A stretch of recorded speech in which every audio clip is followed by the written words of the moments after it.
سورۃ آل عمران کی آیت نمبر 79۔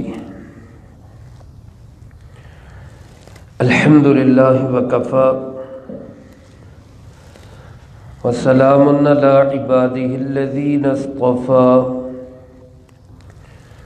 خصوصا علی سید الرسل وخاتم الانبیاء وعلى آلہ واصحابہ الاتقیاء، اما بعد فاعوذ باللہ من الشیطان الرجیم، بسم اللہ الرحمن الرحیم۔ ما كان لبشر أن يؤتيه الله الكتاب والحكم والنبوة ثم يقول للناس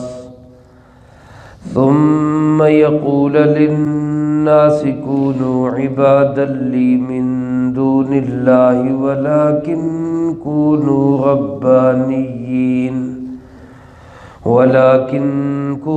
ربانيين بما كنتم تعلمون الكتاب وبما كنتم تدرسون، ولا يأمركم أن تتخذوا الملائكة والنبيين أربابا، أيأمركم بالكفر بعد إذ أنتم مسلمون۔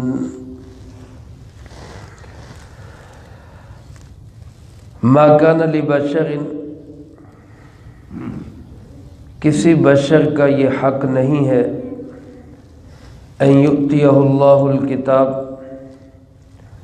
کہ اللہ تعالیٰ نے اس کو کتاب عطا کی ہو، والحکم والنبوہ، اور حکمت اور نبوت عطا کی ہو، ثم یقول للناس، پھر وہ لوگوں سے یوں کہنے لگے، کونوا عبادا لی من دون اللہ، اللہ کو چھوڑ کر میرے بندے بن جاؤ، ولیکن کونوا ربانیین، لیکن یہ انبیاء تو یوں کہتے ہیں رب والے بن جاؤ، بما کنتم تعلمون الکتاب، اس وجہ سے کہ تم خود کتاب سکھاتے ہو، وبما کنتم تدرسون، اور اس وجہ سے کہ تم خود کتاب میں پڑھتے ہو، ولا یأمرکم، اور وہ یہ حکم بھی نہیں دے گا تمہیں، ان تتخذوا الملائکۃ والنبیین اربابا، کہ تم فرشتوں کو یا نبیوں کو رب بناؤ، ایأمرکم بالکفر، کیا وہ کفر کا حکم دے گا تمہیں، بعد اذ انتم مسلمون، بعد اس کے کہ تمہارا دعویٰ ہے کہ تم اسلام والے ہو۔ ان آیات مبارکہ کا تعلق بھی اسی نجران کے وفد کے ساتھ ہے۔ گزشتہ شروع صورت سے آپ حضرات سماعت فرما رہے ہیں، اور یہ تقریباً اس صورت مبارکہ کی 83 آیات تک اسی وفد نجران کے متعلق ہی گفتگو ہے۔ عیسائیوں کا ایک وفد تقریباً 9 ہجری میں نجران سے جناب محمد کریم صلی اللہ علیہ وآلہ وسلم کی خدمت اقدس میں حاضر ہوا۔ مقصد تو اس وفد کا سیاسی پناہ لینا تھا، اسلام کی فتوحات سے ڈر کر وہ صلح کا پیغام لے کر آئے تھے، اور سرکار دو عالم صلی اللہ علیہ وآلہ وسلم تو صلح کے لیے ہر وقت تیار رہتے تھے۔ اسلام کا پیغام امن و سلامتی اور صلح وہ ساری دنیا کے سامنے آشکارا اور واضح ہے، لیکن انہوں نے آ کے کچھ معاملات میں بحث و مباحثہ بھی شروع کر دیا۔ آپ سماعت فرماتے آ رہے ہیں کس طرح اللہ پاک نے دلائل کے ساتھ جناب محمد کریم صلی اللہ علیہ وآلہ وسلم نے سمجھا کر یہ بات ان کے سامنے رکھی کہ اللہ ایک ہے، اس کا کوئی ساجی اور شریک نہیں ہے، کوئی اس کا بیٹا نہیں، کوئی اس کا مائی باپ نہیں، وہ ازل سے ہے، ابد الآباد تک رہے گا، آغاز سے بھی پاک ہے، انتہا سے بھی پاک ہے، وہ ہمارا اللہ ہے وحدہ لا شریک لہ۔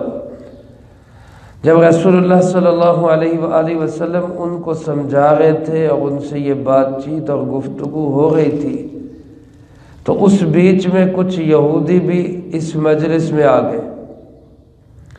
یہودیوں کا ایک مذہبی رہنما تھا جس کا نام تھا ابو رافع۔ اس نے یہاں پر یہ ایک پھل جھڑی چھوڑی، یہ ایک درمیان میں اس نے ایک بات کہہ کر فتنہ اور انتشار ڈالنا چاہا کہ اے محمد صلی اللہ علیہ وسلم، اب آپ یہ چاہتے ہیں کہ جس طرح عیسائی حضرت عیسیٰ علیہ السلام کی عبادت کرتے ہیں اسی طرح ہم آپ کی عبادت کریں۔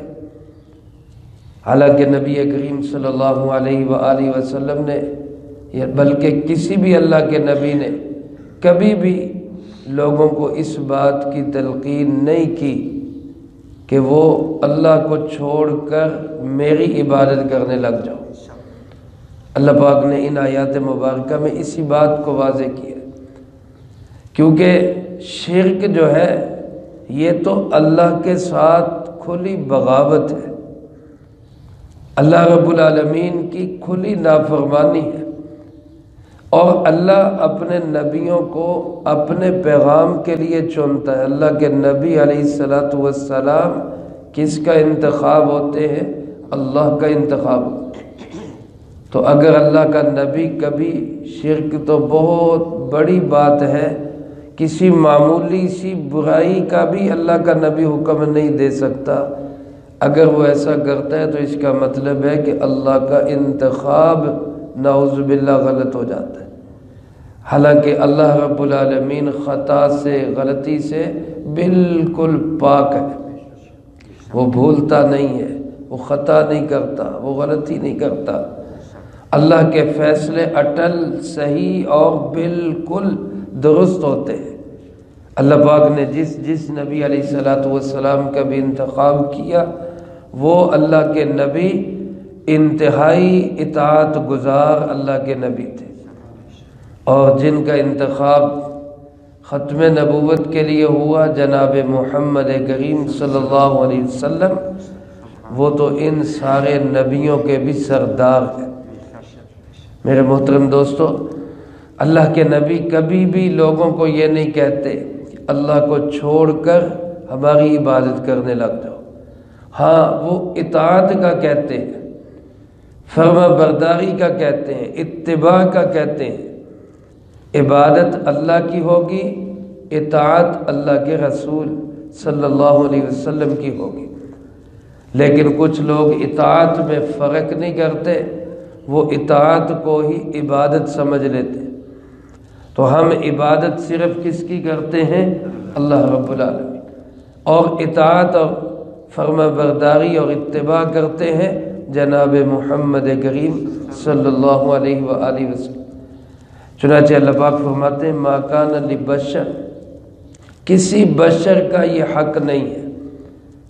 یہاں اللہ کے نبی کے لیے لفظ بشر کا بولا گیا، معلوم ہوا انبیاء علیہ الصلاۃ والسلام بشر ہی ہوتے ہیں۔ کچھ لوگ اللہ کے نبیوں کو بشریت سے نکالتے ہیں۔ یاد رکھیں، بشر اور نور میں کوئی تضاد نہیں ہے، کوئی اس کے اندر آپس میں ایسی بات نہیں کہ بشر ہو اور نور نہ ہو۔ ایک نور ہوتا ہے فرشتہ، اللہ کے نبی فرشتے نہیں ہوتے۔ ایک مخلوق نار سے پیدا ہوئی ہے، جنات، اللہ کے نبی نار سے پیدا نہیں ہوتے۔ جنات میں کوئی نبی نہیں آیا، بلکہ جنات کے نبی بھی انسان ہی ہوا کرتے تھے۔ اور ایک مخلوق ہے جس کو کہا جاتا ہے بشر، یعنی انسان۔ اللہ کے سارے نبی علیہ السلام انسان ہی ہوا کرتے تھے۔ اما جان سیدہ عائشہ صدیقہ رضی اللہ تعالیٰ عنہ سے کسی نے پوچھا کہ رسول اللہ صلی اللہ علیہ وآلہ وسلم کا اخلاق کیا تھا، گھر کی زندگی کیسی تھی؟ ظاہر ہے پوچھنے والے کا مقصد ان سے تو یہی تھا کہ گھر میں کیسے رہتے تھے۔ تو اما جان نے کیا جواب دیا کہ کان بشر من البشر، گھر میں آپ عام انسانوں کی طرح رہا کرتے تھے، یعنی یہ نہیں کہ گھر میں آ کے بھی میں اللہ کا نبی ہوں میرا احترام کرو۔ ساری ازواج مطہرات احترام کیا کرتی تھی، بہت احترام کیا کرتی تھی، لیکن آپ گھر میں ایک عام انسان کی طرح رہا کرتے، گھر کے کام کاج میں بھی حصہ لیتے، بیویوں کا ہاتھ بھی بٹایا کرتے۔ آپ صلی اللہ علیہ وآلہ وسلم اپنا جوتا مبارک خود سلائی کر لیتے۔ تو گویا کہ گھر کے کام کاج میں شریک ہونے میں عام انسانوں کی طرح انسان بن کے وہ گھر میں رہا کرتے تھے۔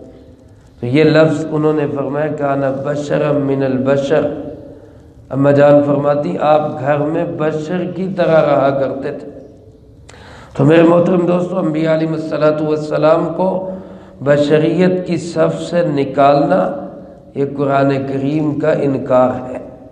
ہاں، اللہ کے نبی نور ہدایت ہوتے ہیں، ہدایت کا روشن مینارہ ہوتے ہیں اور ہدایت کا نور ہوتے ہیں، لیکن ان کو یوں کہنا نور من نور اللہ، یہ بات غلط ہے۔ اللہ کا کوئی حصہ نہیں، کوئی جز نہیں، کوئی اللہ سے نکلا ہوا نہیں ہے، سب اللہ کی مخلوق ہے۔ قرآن کریم اللہ کا حصہ ہے، باقی سب اللہ کی مخلوق ہے۔ تو فرمایا کہ کسی نبی کو یہ حق حاصل نہیں ان یؤتیہ اللہ الکتاب والحکم والنبوہ، کہ اللہ نے اس کو کتاب دی ہو، حکمت و دانائی دی ہو اور نبوت سے سرفراز کیا ہو، تاج نبوت ان کے سر پہ سجایا ہو، ثم یقول للناس، پھر وہ لوگوں سے یوں کہے کونوا عبادا لی من دون اللہ، اللہ کو چھوڑ کر میرے بندے بن جاؤ۔ اللہ کا نبی کبھی بھی ایسا کہہ نہیں سکتا، بلکہ اللہ کا نبی کیا کہتا ہے؟ ولیکن اللہ کا نبی یوں کہا کرتا ہے کونوا ربانیین، رب والے بن جاؤ۔ حضرت شیخ الہند مولانا محمود حسن رحمۃ اللہ علیہ نے اس کا ترجمہ کیا ہے اللہ والے بن جاؤ، ربانیین کا ترجمہ اللہ والے بن جاؤ۔ تو اللہ کے نبی اللہ کے بندوں کو آ کر اللہ سے جوڑا کرتے تھے، اپنی عبادت کا نہیں کہا کرتے تھے، یہ کہا کرتے تھے کہ اطاعت ہماری کرو اور عبادت صرف کس کی کرو؟ اللہ رب العالمین۔ اور اس کی وجہ کیا ہے کہ بما کنتم تعلمون الکتاب، تم تو خود کتاب سکھاتے ہو۔ اللہ کے نبی اپنی امت کو کتاب سکھاتے اور امت اگلے لوگوں کو کتاب سکھاتی۔ تو کتاب سکھانے والا، قرآن یا وحی الہی کا پیغام سکھانے والا، وہ دوسروں کو کیسے کہہ سکتا ہے کہ میری عبادت کرو؟ اور فرمایا وَبِمَا كُنْتُمْ تَدْرُسُونَ، کتاب میں تم خود پڑھتے بھی ہو۔ تو جو خود کتاب میں پڑھتا ہو، خود کتاب سے سیکھتا سکھاتا ہو، وہ کبھی بھی شرک کا حکم نہیں دے گا، وہ ہمیشہ حکم دے گا تو کس کا؟ توحید کا حکم دے۔ فرمایا اللہ کے نبی کبھی یہ بھی نہیں کہتے وَلَا يَأْمُرَكُمْ، وہ کبھی تمہیں یہ حکم نہیں دے گا أَن تَتَّخِذُوا الْمَلَائِكَةَ وَالنَّبِيِّينَ أَرْبَابًا، کہ فرشتوں کو یا نبیوں کو رب بنا لو۔ اللہ کا نبی کبھی بھی لوگوں کو آ کر اس کی تبلیغ نہیں کرے گا کہ نبیوں کو رب بنا لو، فرشتوں کو رب بنا لو، بلکہ ہمیشہ اس کی تبلیغ یہی ہوگی کہ رب صرف کون ہے؟ اللہ۔ فرمایا اگر وہ آ کر تمہیں فرشتوں کو، نبیوں کو، جنات کو رب بنانے کا کہے تو اس کا مطلب تو یہ ہوا کہ وہ نعوذ باللہ کفر کا حکم دے رہا ہے۔ اللہ کا نبی ایسا سوچ بھی نہیں سکتا۔ ایأمرکم بالکفر، ایأمرکم بالکفر، کیا وہ تمہیں کفر کا حکم دے گا؟ بعد اذ انتم مسلمون، بعد اس کے کہ تمہارا دعویٰ یہ ہے کہ تم مسلمان ہو۔ تو اللہ کا نبی تو کافروں کو مسلمان بنانے کے لیے آتا ہے، نہ یہ کہ مسلمانوں کو آگے کفر کا حکم دے۔ تم دعویٰ کرتے ہو کہ تم اسلام والے ہو اور نبی تمہیں آ کر اس کا حکم دے گا کہ میری عبادت کرو، یہ کبھی سوچا بھی نہیں جا سکتا۔ علماء فرماتے ہیں ان آیات مبارکہ میں اللہ پاک نے ایک تو ان کی بات کی نفی کر دی کہ ایسا نہیں ہے، حضرت محمد صلی اللہ علیہ وسلم کبھی بھی اپنی عبادت کا کہہ بھی نہیں سکتے۔ دوسری اس بات کی بھی تردید کر دی کہ جو عیسائی حضرت عیسیٰ علیہ السلام کی عبادت کرتے ہیں اور وہ کہتے ہیں کہ حضرت عیسیٰ علیہ السلام نے خود اس کا حکم دیا، تو یہ بات بھی غلط ہے۔ حضرت عیسیٰ علیہ السلام بھی اللہ کے نبی ہے اور وہ بھی کبھی اپنی عبادت کا حکم نہیں دے سکتے۔ تو گویا عیسائیوں کی بھی یہودیوں کی بھی تردید کر کے اللہ پاک نے توحید کے پرچم کو بلند کیا۔ لہذا ہمارا عقیدہ اور نظریہ یہ ہونا چاہیے کہ عبادت صرف کس کی ہوگی؟ اللہ رب العالمین کی، کسی نبی کی، کسی فرشتے کی، کسی جن کی عبادت نہیں ہوگی۔ ہم بندے صرف کس کے ہیں؟ اللہ رب العالمین کے، امتی ہیں جناب محمد کریم صلی اللہ علیہ وآلہ وسلم کی۔ اللہ پاک مجھے آپ کو سب کو اس کی سمجھ نصیب فرمائے، جو کہا سنا اس کو زندگی میں لا کے دوسروں تک پہنچانے کی توفیق عطا فرمائے۔ اللہم انت السلام ومنک السلام، تبارکت ربنا وتعالیت یا ذا الجلال والاکرام۔ اللہم اعنا علی ذکرک وشکرک وحسن عبادتک۔ اللہم احسن عاقبتنا فی الامور کلہا وأجرنا من خزي الدنيا وعذاب الآخرة۔ اللهم باقية كباقية الوليد، اللهم استر عوراتنا وآمن روعاتنا، اللهم إنا نجعلك في نحورهم ونعوذ بك من شرورهم۔ اللهم طهر قلوبنا من النفاق وأعمالنا من الرياء وألسنتنا من الكذب وعيوننا من الخيانة، فإنك تعلم خائنة الأعين وما تخفي الصدور۔ اللهم إنا نسألك الصحة والعفة والأمانة وحسن الخلق والرضا بالقدر۔ اللهم ربنا تقبل منا إنك أنت السميع العليم وتب علينا إنك أنت التواب الرحيم، وصلى الله